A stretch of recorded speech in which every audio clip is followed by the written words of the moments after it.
aku pengen pensiun gitu sebagai medical coordinator dari event lari. Karena ya gue nggak mau stressful ya. Gue udah prepare, gue sport jantung pada saat gue jadi medis dan segala macam. Kalian lari seenaknya aja, nggak pernah mikirin gitu. Keselamatan. Terus akhirnya kita yang harus stressful gitu. Ngomong-ngomong yang tentang maraton gitu ya, sebenarnya ada nggak sih yang FOMO doang yang cuma banyak kayaknya banget. cuma pengen ngetren aja gitu?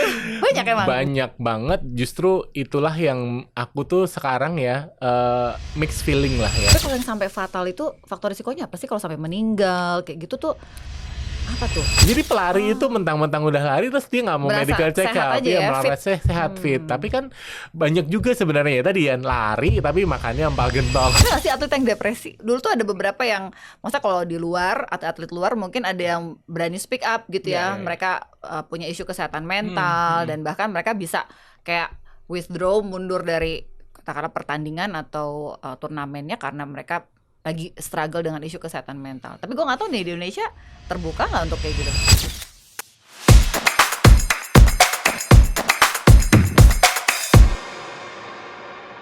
Hai people, pernah nggak waktu lagi stres terus disaranin untuk olahraga, habis lari, habis olahraga keluar keringet langsung kayak langsung happy gitu ya. Yang namanya stres tuh tiba-tiba hilang setelah olahraga. Tapi ada juga nih yang mengeluh gini ya, waktu lagi depresi terus disaranin, ayo dong olahraga gitu, supaya hormon-hormon bahagianya keluar. Aduh dok, berat banget. Untuk menggerakkan tubuh itu susah banget gitu ya. Nah ini memang sangat berkaitan ternyata antara kesehatan mental dan juga olahraga ya. Dan waktu saya terpikir tentang topik ini, langsung ya top of mind-nya seorang teman saya yang dokternya para atlet ya, terkenal ya. Langsung saya terpikir untuk mengundang beliau ya. Hello hi people, welcome to Hype Talk the podcast. Bersama saya Dr. Vivi Syarif. Dan di episode kali ini saya menghadirkan seorang dokter spesialis kedokteran olahraga, Dr. Andi Kurniawan. Halo. Hai Vivi, apa kabar? Thank you sudah ngundang aku ke sini. Luar biasa ya. Soalnya jadwal sibuk nih ya. Tapi demi Vivi pokoknya gue harus datang. Pokoknya harus datang ya. Kalau enggak kita nggak temenan lagi. Oke, nah mungkin kayaknya lu perlu ngenalin diri dulu deh sama Hi People nih ya, biar pada tahu ya. Mungkin ada yang udah sering lihat, ada yang tahu, tapi mungkin kayaknya perlu kenalan dulu deh. Boleh kenalan dulu deh biar biar tahu. Kalau gue sih nggak seterkenal lu, jadi gue harus ngikut supaya gue bisa jadi terkenal kayak lu ya. Oke. Halo, nama saya Dr. Andi. Saya spesialis kedokteran olahraga. Sehari-hari saya praktek di Klinik Utama Eminence, Rumah Sakit Siloam Mampang, dan juga Rumah Sakit Karolus. Terus kemudian aku juga dokter tim nasional angkat besi Indonesia. Wow. Oke, wow. Kesibukannya apa ya sekarang ya, praktek sambil lari sih sebenarnya. Praktek sambil lari gimana? Praktek sambil persiapan lari. Lari. Ya, actually gue mau New York Marathon 2 November. 2 November tahun ini. Yeah. Wow, keren. Ini maraton yang ketiga ya, setelah Tokyo, Berlin tahun lalu, tahun ini New York. Luar biasa. Emang dokter olahraga tuh harus ke olahraga nggak sih? Kalau gue lari, kenapa lari itu karena tuntutan profesi sih. Karena banyak banget pasien pelari kan. Terus banyak banget kenapa sih pelari pada cedera gitu. Jadi kayaknya gue harus cobain lari nih gitu. Waktu itu udah lama sih, 2012 ya. Tadinya kan basket terus coba lari 2012, baru gue memutuskan untuk bisa full maraton itu 2018. Terus 2022 mau ke Chicago, pandemi cancel dan segala macam, terus baru akhirnya 2024 kemarin Berlin gitu. Jadi ya kalau maraton sih pengennya di luar negeri karena dingin ya. Kalau di Indonesia panas gitu, gerah gitu. Kalau di Indonesia 10 kilo aja lah, 5 kilo 10 kilo gitu. Tapi ngomong-ngomong yang tentang maraton gitu ya, sebenarnya ada nggak sih yang FOMO doang yang cuma kayaknya cuma pengen ngetren aja gitu? Banyak emang. Banyak banget. Itu banyak banget. Justru itulah yang aku tuh sekarang ya mixed feeling lah ya gitu. Di satu sisi aku happy banyak orang yang lari. Setiap event lari tuh tiap minggu tuh ada mungkin di Jakarta dan sekitarnya tuh ada 3 atau 4. Di BSD ada, di Alam Sutra ada, di Senayan ada gitu. Bintaro ada misalnya kayak gitu. Banyak jadi lah ya, banyak. Dan event lari yang besar-besar itu selalu sold out kayak war konser gitu, ya, dan langsung habis gitu. Jadi aku di satu sisi, dan teman-teman yang aku kenal pelari dia nggak dapet slotnya dan segala macam. Jadi artinya tuh yang dapat tuh pelari-pelari baru gitu kan. Nah, ketika aku jadi medical coordinator di event-event lari yang lumayan cukup besar, Bormar, Jakarta Running Festival, di situ tuh aku ngelihat banyak banget pelari tuh yang sampai heat stroke, yang sampai cedera, sampai nggak sadarkan diri gitu. Jadi aku tuh mixed feeling gitu.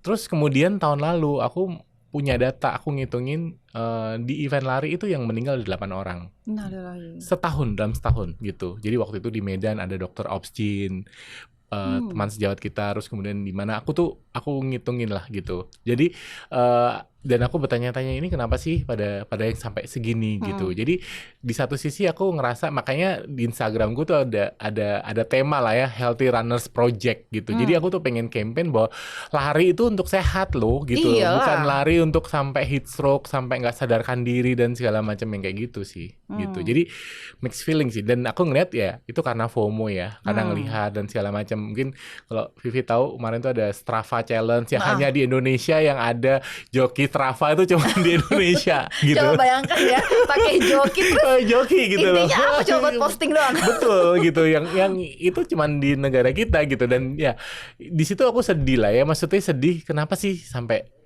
gitu, kayak gitu. Terus banyak juga yang ya akhirnya dulu lari, sekarang nggak lari lagi karena cedera dan segala macam ya.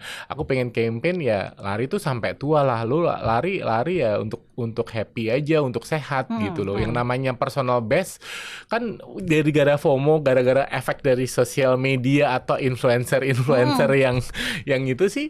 Jadinya mereka jadi pengen ngejar ya, gue udah 5K, besok langsung 10K, langsung 21K. Padahal aku sendiri sampai 42 kilo maraton tuh butuh 2012 sampai 2018, butuh 6 tahun ya untuk prepare ya. 5 tahun, 5K-nya 10 kali, 10K-nya berapa kali, half maratonnya berapa kali, baru akhirnya bisa sampai full maraton gitu. Jadi gimana kalau yang masih belum ready, jangan gitu ya? Ya enggak, bukan jangan sih. Sebenarnya ya lari itu olahraga yang paling simpel sih sebenarnya. Kan tinggal berdiri terus lari gitu ya. Dan enggak harus mulai dari lari. Kita bisa mulai dari jalan sambil jogging, combine. Biasanya aku selalu menyarankan orang yang pengen lari itu mulailah dengan kombinasi antara jalan sama jogging lah. Misalnya jalan 4 menit, jogging 1 menit, jalan 4 menit, jogging 1 menit gitu. Selama 15 menit, 20 menit dulu, baru nanti 30 menit. Terus kemudian lama-lama jalannya 3 menit, joggingnya 2 menit, terus akhirnya kebalikan, jalannya cuma 1 menit bisa jogging 4 menit, akhirnya bisa jogging terus gitu. Jadi sebenarnya bisa dimulai dari situ, tapi ketika ya artinya harus step by step lah ya gitu. Kita harus FOMO itu atau ya sosial media ini kadang-kadang aku berpikir ini punya jadi membuat orang terlalu ambisius gitu loh. Itu ya. Sih. Takutnya nggak realistis juga ya. Gitu. Tapi soalnya ada juga yang jalan 3 menit, makan bakso 15 menit. Kalau di GBK gitu ya. Jalannya 15 menit di Car Free Day gitu. Tapi ya itu makan bakso atau apalah gitu, empal gentong lah dan segala macam. Itu dia ya godaannya di situ ya. Wah, luar biasa. Tapi sebetulnya sisi positifnya adalah ini olahraga jadi tren lah gitu ya sekarang. Dan mungkin dengan itu paling tidak memotivasi orang gitu untuk berolahraga. Aku melihat sih semenjak COVID ya. COVID itu ada sisi positifnya lah ya. Kita jadi tahu pentingnya matahari, pentingnya vitamin D, pentingnya olahraga gitu. Dan waktu setelah COVID itu kan ada bicycle boom ya kan. Orang pada sepeda gitu. Terus kemudian akhirnya lari, terus sekarang pedal gitu-gitu, padel gitu ya. Jadi orang tuh udah mulai sadar sebenarnya gara-gara COVID, semenjak COVID itu ya, pentingnya olahraga dan segala macam gitu. Tapi ya itu tadi sih, apakah ya aku tuh pernah viral ya Vi. Dulu tuh pas Jakarta Running Festival tahun lalu, aku tuh bikin postingan aku pengen pensiun gitu, pensiun sebagai medical coordinator dari event lari. Karena ya gue nggak mau stressful ya, gue udah prepare, gue sport jantung pada saat gue jadi medis dan segala macam. Kalian lari seenaknya aja, nggak pernah mikirin gitu keselamatan. Terus akhirnya kita yang harus stressful gitu. Terus kemudian sempat viral dan segala macam. Terus kemudian aku juga ngerasa, tapi setelah sadar ya, setelah itu ya memang gue harus edukasi sih gitu ya. Maksudnya gue harus terus mengedukasi gimana lari yang sehat, lari itu untuk ya lari itu sampai tua dan segala macam gitu. Jadi aku juga ngerasa ya bahwa masyarakat ini tuh mungkin literasinya kurang ya, gimana olahraga yang baik, terus kemudian jangan cuman FOMO aja itu menurut aku harus penting sih, penting untuk diedukasi sih ya. Makanya ketika diundang di sini ya aku happy. Bisa Semoga melalui ya. ini kita bisa share, bisa dengerin orang. Benar banget, supaya betul-betul tujuan olahraganya tercapai ya, nggak asal FOMO, malah berdampak ke hal-hal yang nggak sehat gitu. Tapi kalau yang sampai fatal itu faktor risikonya apa sih kalau sampai meninggal kayak gitu tuh?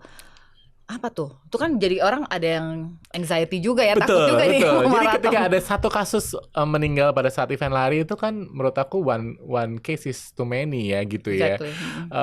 Pertama bikin orang takut ya, udah kamu nggak usah lari lah gitu. Ini kita nggak usah itu aja deh. Kita nonton sepeda meninggal atau apa kabar gitu aja, tuh pasti bikin worry ya. Udah kamu nggak usah sepedaan deh, kamu nggak usah lari deh dan segala macam gitu. Jadi itu membuat suatu ya paradigma gitu. Itu membuat ketakutan banyak orang juga sebenarnya gitu. Tetapi ya di satu sisi sebenarnya kalau aku ngelihat sebenarnya faktor risikonya tuh banyak ya.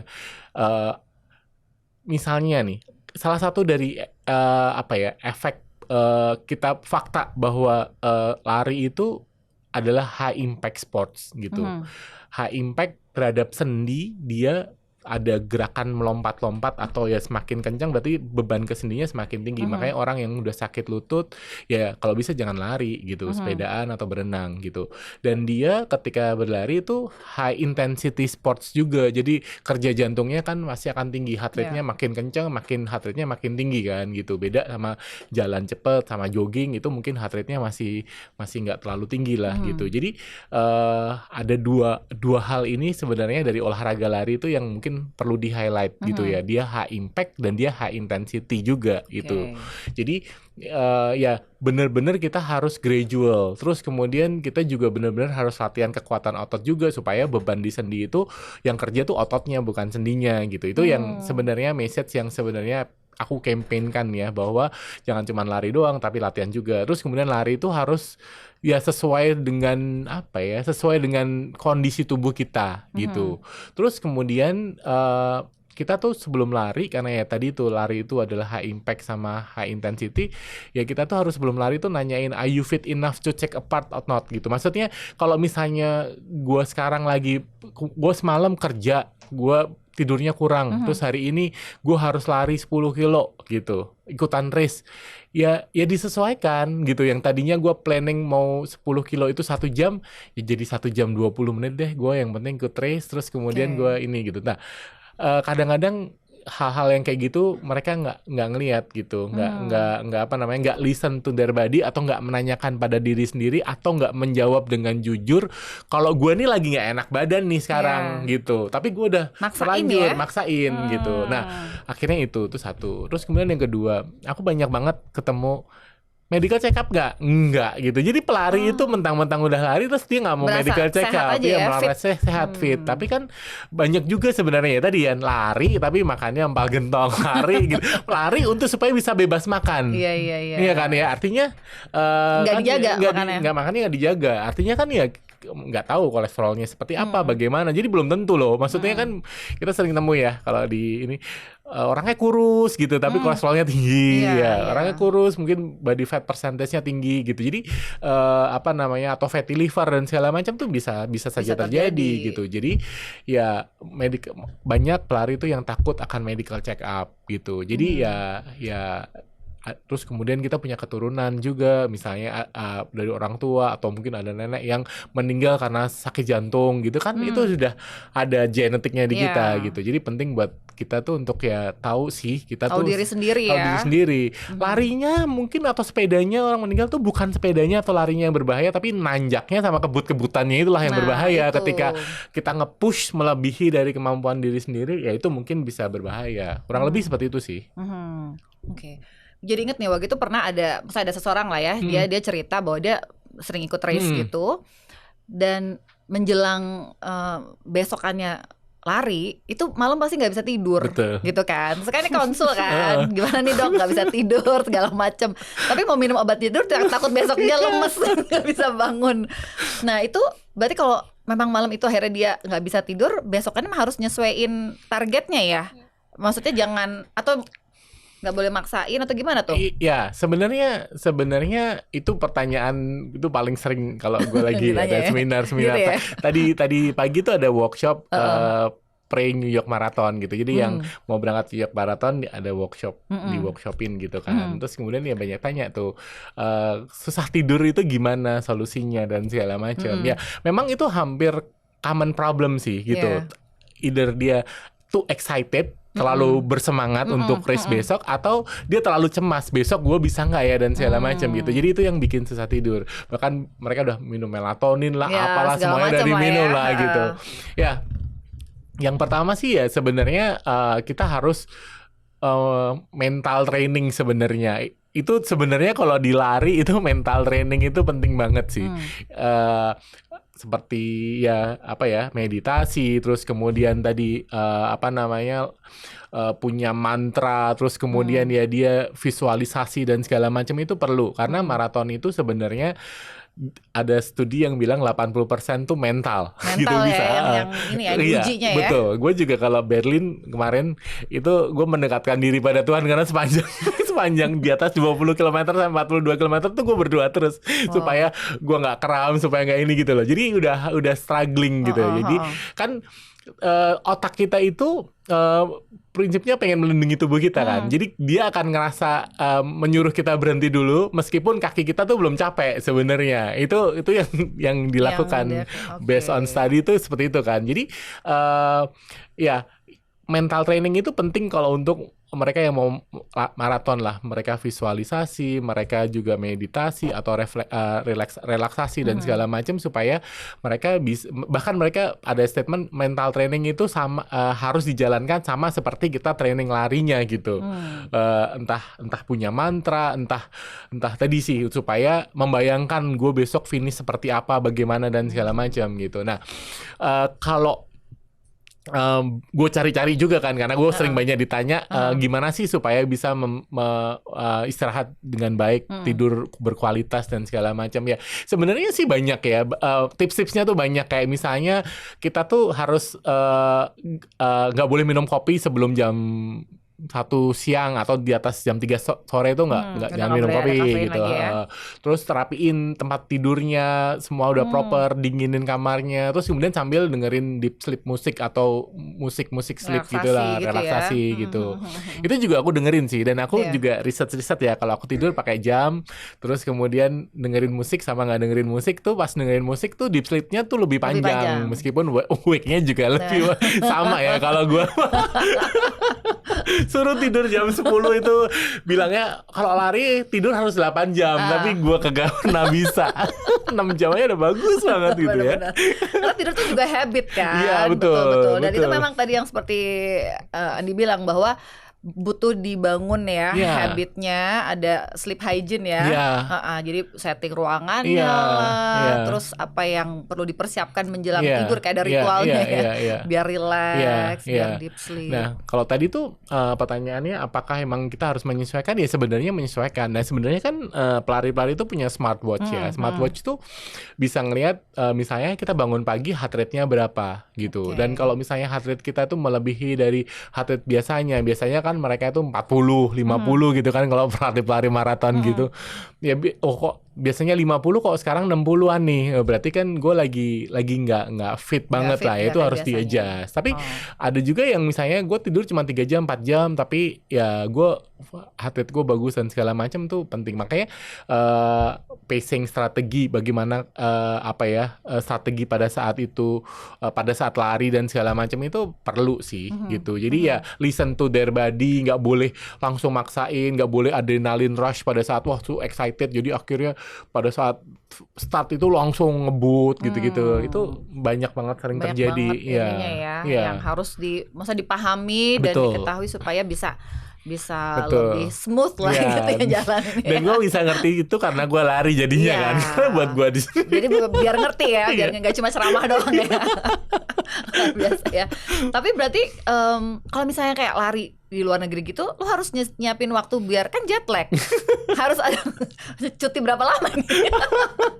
Iya dong, biar kan nyesuaiin badannya dengan time zone-nya gitu kan ya. Iya, itu Penting ya? Itu penting banget, apalagi Amerika gitu ya, bedanya bisa 12 jam lebih gitu. Jadi iya sih. Dan itu memang harus ada aklimatisasi, itu kan penting ya gitu. Tapi ya itulah yang terjadi kan ya, itu semuanya berefek pada budget lah dan segala macam kalau datang 1 minggu sebelumnya. Atau 2 minggu sebelum ya, itu udah pasti efeknya ke budget dan segala macam ya gitu. Jadi ya mereka kebanyakan berangkat tuh Rebu, Kamis baru sampai, terus kemudian Minggu udah lari gitu-gitu. Jadi ya mereka harus aklimatisasi dengan cepat dan segala macam gitu. Jadi ya itulah, itu banyak challenge-nya sih makanya. Wow. Cuman mungkin enaknya adalah karena kita di udara yang dingin mungkin kita lebih nyaman lah gitu. Biasanya efek udara itu lebih enakan sih daripada lari di Borobudur apa di Jakarta gitu. Nah, lebih gitu. Oke. Wah, seru juga ya. Jujur gue belum pernah. Nanti dipertimbangkan. Iya. Lu coba deh. Bener gitu ya. Nanti coba baby steps dulu ya. Iya. Nanti gue konsul kalau mau coba. Coba Car Free Day dulu aja. Gitu ya kan. Takutnya nyasar ke empal gentong lagi. Tapi lu udah tahu kan, Car Free Day itu banyak tukang fotonya. Oh iya benar-benar. Gue sih ngeliat dari postingan orang ya. Iya, dan mereka tuh keren-keren sih fotonya ya. Iya, dan kita tuh ya itu tadi sih yang bilang olahraga lari itu murah tuh salah sih, karena nebus foto aja 100.000 satu foto. Sepatu mahal dong, harus keren dong sepatu. Outfit. Iya. Tapi itulah seru-seruannya ya, buat semangatnya. Betul. Kadang-kadang belum mulai lari udah mulai beli sepatunya dulu. Beli bajunya dulu. Kalau gue sih pikir positif aja. Lari itu bikin semangat untuk jadi orang sukses kan. Biar bisa ngongkosin ke New York Marathon. Oke. Semangat kerjanya tinggi, lebih tinggi ya. Luar biasa ya. Nah, kan lu juga nanganin atlet-atlet ya. Oke. Ada gak sih atlet yang depresi? Nah, ini gue lompat nih ya, gue pengen penasaran aja. Ada gak sih yang depresi? Kan kayak dulu tuh ada beberapa yang, masa kalau di luar, atlet luar mungkin ada yang berani speak up gitu ya. Mereka punya isu kesehatan mental, dan bahkan mereka bisa kayak withdraw, mundur dari katakanlah pertandingan atau turnamennya karena mereka lagi struggle dengan isu kesehatan mental. Tapi gue nggak tahu nih di Indonesia terbuka nggak untuk kayak gitu? Oke. Kalau yang atlet yang terkenal di luar yang kena masalah mental tuh adalah Simone Biles ya. Dia itu juara dunia senam gimnastik dari Amerika gitu. Dia waktu Tokyo Olympic 2021 itu dia sampai mengundurkan diri karena dia permasalahan mentalnya dia gitu. Tapi dia nggak bilang ya apa gitu isunya? Dia kalau nggak salah dia ada pelecehan dari dokter timnya dia gitu. Tuntutan prestasi lah dan segala macam. Tapi dia resign dari Tokyo Olympic, tapi 2023 dia comeback lagi, dia juara dunia, terus kemudian Olympic Paris kemarin dia tuh medali emas semuanya diborong sama dia gitu. Jadi itu menurut gue comeback stronger dari problem mental health yang gue sampai baca bener-bener, dan itu keren banget gitu. Iya. Kalau gue sendiri punya atlet-atlet gue yang gue tanganin, misalnya di angkat besi gitu, nggak ada sih sampai yang mental problem sampai banget gitu. Tapi ketika dia cedera, gue harus jadi motivator, gue harus jadi psikiater gitu untuk bangkitin dia semangatnya dia gitu. Karena pada saat cedera itu atlet itu kayak naik roller coaster sih sebenarnya. Kadang dia semangat gitu, ketemu dokternya, dimotivasi, ini pasti bisa sembuh nih sebentar lagi ini. Tapi kadang-kadang ketemu sama orang lain atau ngelihat apa, dia down lagi gitu-gitu. Terus kemudian semangat lagi gitu-gitu. Itu ketika cedera memang itu challenge-nya sih, ngaruhnya gitu, ngaruh banget. Jadi ya depresi, terus kemudian cemas dan segala macam itu selalu ada gitu. That's why penting buat kita tuh ada pendekatan itunya gitu, bahwa cedera itu mungkin suatu jalan buat dia untuk jauh lebih kuat lagi. Cedera itu adalah ya ada kesempatan untuk kita nguatin otot kita, nguatin badan kita, justru bisa comeback stronger dan segala macam gitu. Tapi kan kadang-kadang juga ada trauma ya. Waktu itu ngelakuin gerakan itu terus cedera dan segala macam, dan ngilangin trauma itu seperti apa dan segala macam, itu challenge yang sebenarnya aku sering temuin sih gitu. Jadi ya kalau aku bilang, aku tuh sering bilang ya, kayak Djokovic, Nadal, terus kemudian sekarang yang bagus siapa ya, Rafael itu, di belakang mereka itu ada timnya gitu loh. Ada tim, nggak cuma dokter, ada psikiater, ada psikolog, terus kemudian ada nutrisionis dan segala macam. Itu satu orang itu di belakangnya dia ada support semuanya gitu. Jadi itu yang mungkin di Indonesia kayaknya belum yang se-multidisiplin approach itu gitu. Jadi ya kalau berdasar prediksi aku sih kayaknya ada ya gitu ya, atlet-atlet kita yang punya masalah itu, karena aku juga ngelihat ada beberapa yang wah nih juara terus habis itu nggak kelihatan lagi kemana dan segala macam gitu. Itu ya salah satu faktornya apakah cedera, apakah mental problem. Itu dua isu yang menurut gue bikin ya mencuri impian atlet. Itu dua hal itu sih kalau menurut aku sih. Begitu pernah sih ada seseorang dia memang lagi menekuni bidang itu juga ya, artinya dia lagi mau menjadi atlet lah, pendidikan menjadi atlet, dan dia tuh ngalamin panic disorder, gampang panik kan. Nah sedangkan kan kalau panic attack itu maksudnya obat paling cepatnya kan memang obat golongan benzodiazepin ya, memang untuk obat panik gitu. Tapi itu kan kalau dites urin positif gitu, betul, kan. Benzonya positif. Jadi tuh dilema banget. Sedangkan untuk dia psikoterapi rutin itu susah dia keluar dari kayak apa sih, karantina atau dari asramanya gitu. Itu cukup problematik sih. Betul. Sedangkan ya dia bilang dia nggak bisa akses kayak psikolog atau psikiater di tempatnya dia. Ada psikolog tapi dia juga takutnya jadi di stigma kan gitu.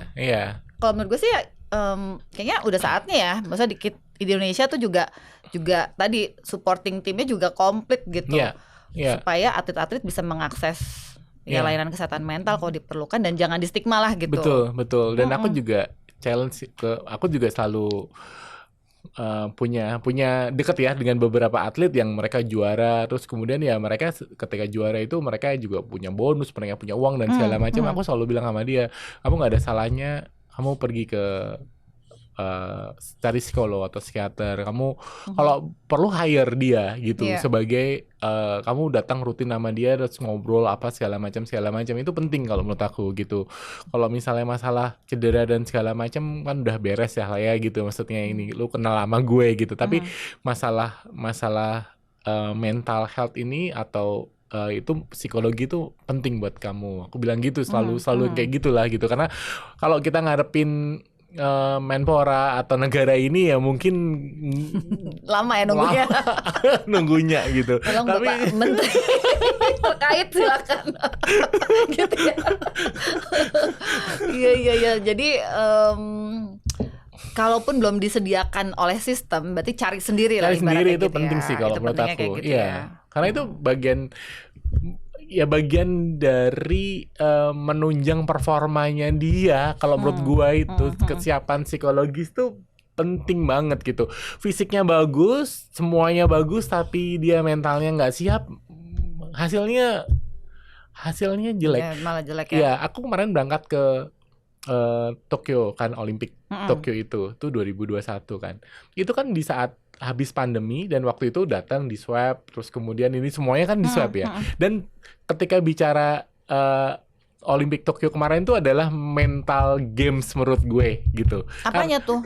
Semuanya. Karena kan semua atlet mau seluruh dunia mau elit itu pasti latihannya terganggu. Selama persiapan setahun 2 tahun belakangan kan pasti terganggu. Semua orang terganggu. Jadi semua orang pasti fisiknya mungkin tidak terlalu bagus, latihannya juga tidak terlalu bagus, tapi di mana mereka yang mentalnya paling bagus dia yang juara gitu. Dan itu aku ngeliat di beberapa cabang olahraga gitu. Jadi yang tadinya peringkat 1 dia gagal, tapi yang ini bagus gitu. Perang mental lah ya. Perang mental lah ya. gitu. Itu di Olimpik Tokyo kemarin sih ya. gitu. Jadi mental tuh penting banget sih kalau menurut aku. Buat para atlet ya. Iya. Oke. Ya memang kalau kita bicara tentang kaitan antara olahraga sama kesehatan mental kan berarti ini saling berkaitan banget ya. Mau either atlet mau orang biasa gitu ya. Tapi sebenarnya kalau misalnya nih katakanlah seseorang nih yang depresi, kan kalau depresi itu dia energi juga turun, motivasi turun ya, ibaratnya mager lah gitu, susah banget tuh gerak. Kira-kira olahraga apa sih yang bakal lo rekomen? Ya, kalau berkaitan sama depresi gitu ya, sama stres gitu. Sebenarnya kan olahraga itu justru pada saat olahraga menghasilkan endorfin, serotonin gitu ya. Endorfin tuh hormon anti nyeri alami tubuh kita, serotonin, dopamin tuh ya feel good hormon dan segala macam ya. Justru dengan olahraga sebenarnya dia akan bisa ngerasa lebih happy dan stress release kan sebenarnya. Tapi memang kalau ditanya olahraga yang pas buat tiap orang tuh sebenarnya individual banget gitu.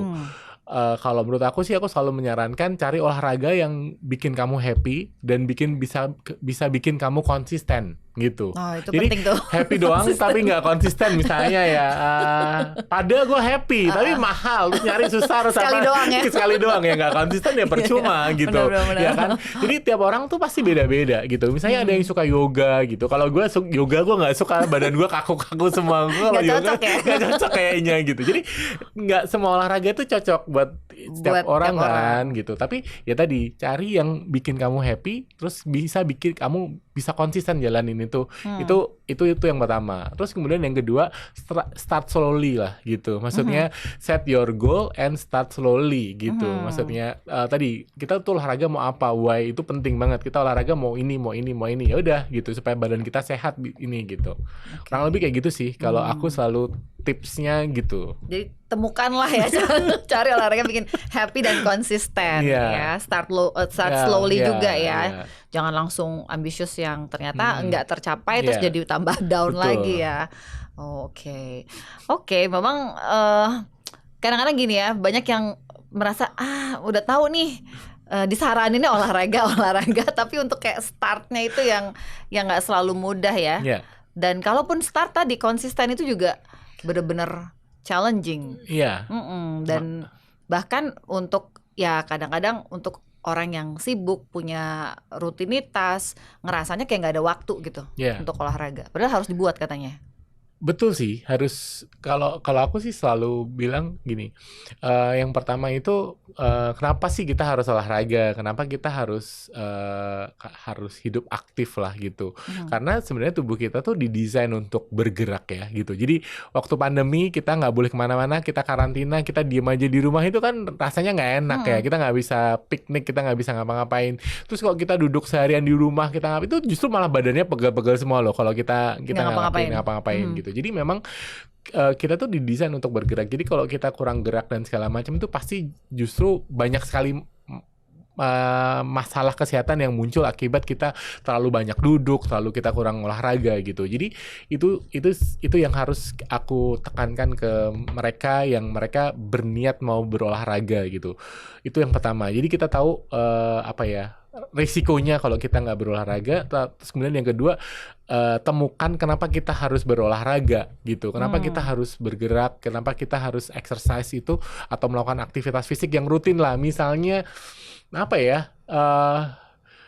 dengan berbagai macam alasan, gue nggak punya waktu dan segala macam, tapi dia nonton Netflix bisa. Oke, kalau gitu berjam-jam ya, serial lagi gitu ya. Kalau gitu lu beli sepeda statis lah, taruh di depan situ, lu nonton Netflix sambil sepeda statis gitu ya, kan hal yang simple, win-win solution gitu kan. Jadi ya itu hal yang ya harus sebenarnya ada solusinya gitu, nggak semuanya nggak ada solusinya gitu. Kita bisa cari waktu, terus masalahnya apa waktu? Oke, weekend bisa nggak? Oke. Terus kemudian cari yang kayaknya males dan segala macam ya, cari yang menyenangkan gitu-gitu. Jadi ya bersama orang-orang yang betul, membuat kita happy juga mungkin ya, bareng-bareng ya. Betul. Oke, nah itu tips-tips yang penting sekali untuk mulai bergerak ya. Pokoknya jangan cuma ya karena FOMO, tapi memang punya reason, punya alasan kenapa harus bergerak dan berolahraga tadi ya. Oke. Dan pertanyaan gue ini sekarang adalah kapan seseorang tuh ketemu sama dokter spesialis kedokteran olahraga? Apakah harus udah jadi atlet baru ketemu sama dokter Andi SPKO?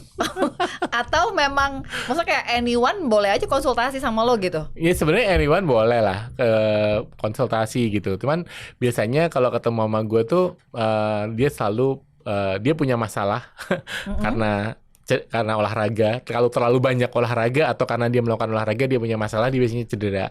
Itu datang ke aku. Atau ya dia pengen tahu gimana olahraga yang tepat buat aku gitu misalnya. Atau misalnya kadang-kadang dia bawa bapaknya punya OA, terus kemudian kolesterolnya tinggi dan segala macam, atau dia punya hipertensi, diabetes. Sebenarnya olahraga yang cocok buat bapakku ini seperti apa, misalnya kayak gitu. Jadi ya kalau kedokteran olahraga itu kan menyelesaikan masalah atau mengatasi masalah atau mengelola masalah akibat olahraga atau akibat kurang olahraga atau dengan olahraga untuk berhubungannya sama olahraga lah, dengan exercise lah gitu. Bedanya apa kalau misalnya cedera kan ke kedokteran olahraga, bedanya sama yang ke rehab medik gimana? Sama istrinya dokter Andi spesialis rehab medik guys.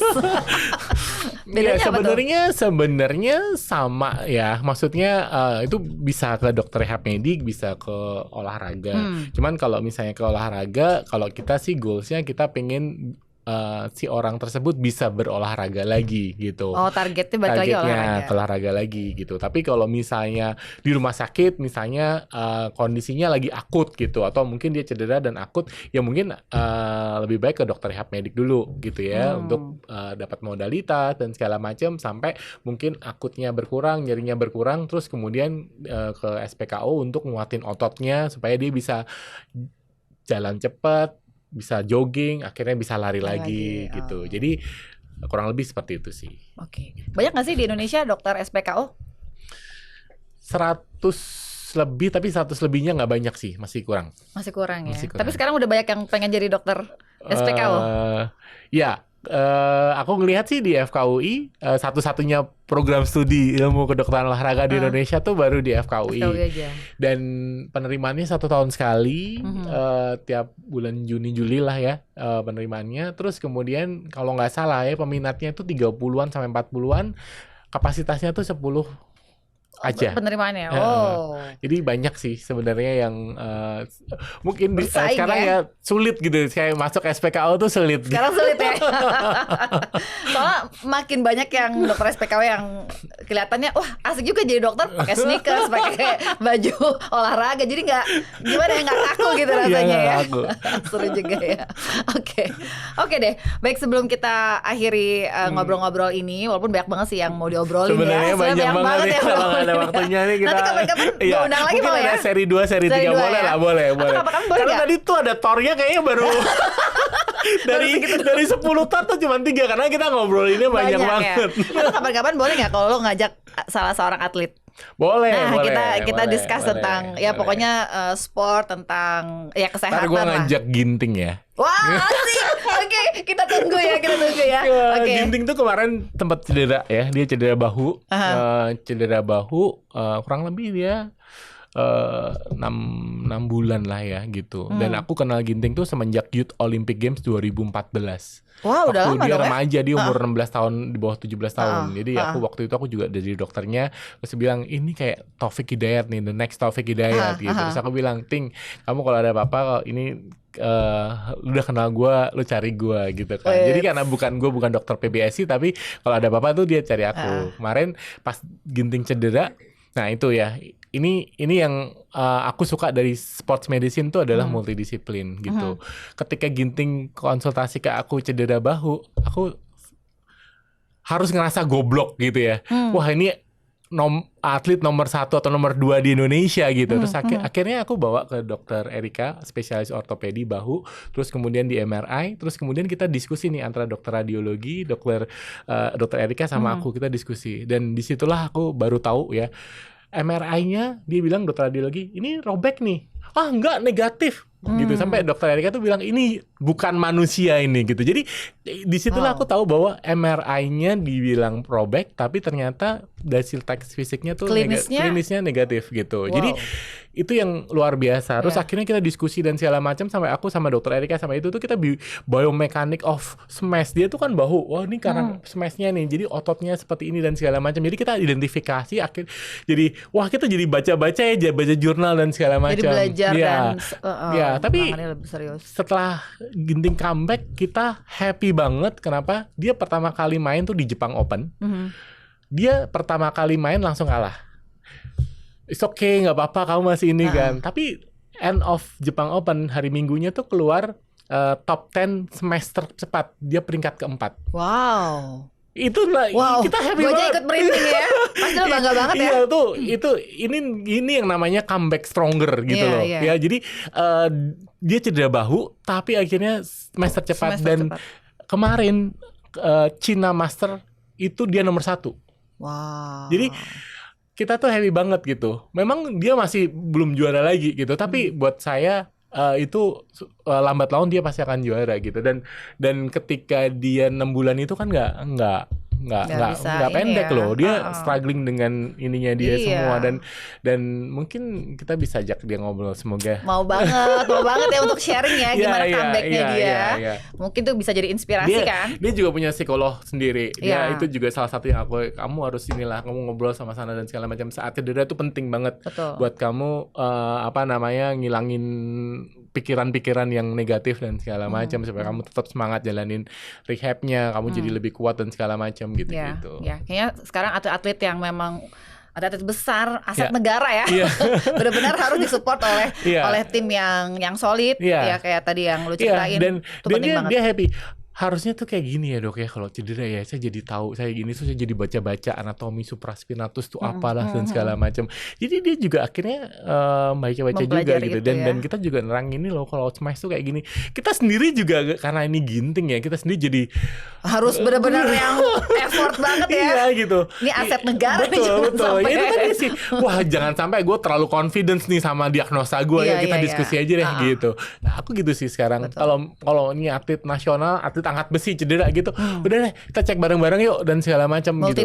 Multidisiplin gitu. Jadi biar oke, ini apa nih dan segala macam. Dan itu tadi sih aku ngelihat bahwa ya multidisiplin itu penting di sport sih. Ya. Nah, penanganannya mungkin Vivi perlu nanti kita perlu bentuk tim ya. Terus kita rutin meeting ya. Sekarang sampai di mana, gimana kondisi psikologisnya gimana, itu sih.